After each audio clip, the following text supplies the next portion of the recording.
এই বোটের ভিতর গতকালকে ঢুকিছিল, ঢুকি ওরা যখন বোটে ঢুকিছে ওঠার পরে দিয়ে লাভ দিয়ে পড়িছে। এরপরে দৌড়ে চলে গেলে আমাদের ওখানে কিছু আছে, ওই লঞ্চ আছে নষ্ট ভাঙাচুরে, ওই লঞ্চের ভিতরে গেছে। এখন ওরা তো আতঙ্কিত ছিল যে এই সাপটা যে অবস্থা যে কোনো সময় আমাদের ভয়ের ব্যাপার হতে পারে।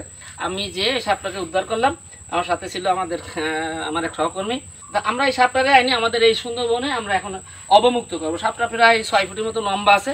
আমরা যার যার এলাকায় যে যে সাপগুলো বা অন্যান্য বন্য প্রাণীগুলো আছে এগুলো রাখা উচিত, ওদের ওই এলাকার জন্য খুব দরকার।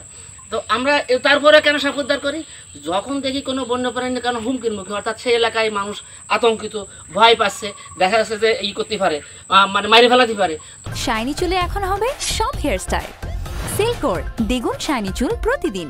তখন আমরা মনে করি তাকে উদ্ধার করে এনে নিরাপদ যে জায়গায় সেই আমাদের সুন্দরবনে বা বিভিন্ন জায়গায় অবমুক্ত করি। এইটা সাপটা হচ্ছে খৈকড়া সাপ। এইটা সাপের বৈজ্ঞানিক নাম হচ্ছে নাজা নাজা। আমাদের সুন্দরবনে এর প্রচুর পরিমাণ সাপ আছে। সুন্দরবনে মোট 26 প্রজাতির সাপ আছে। তার ভিতর একটা খুব বিষাক্ত সাপ, এর সঙ্গে এটার নাম নাজা নাজা।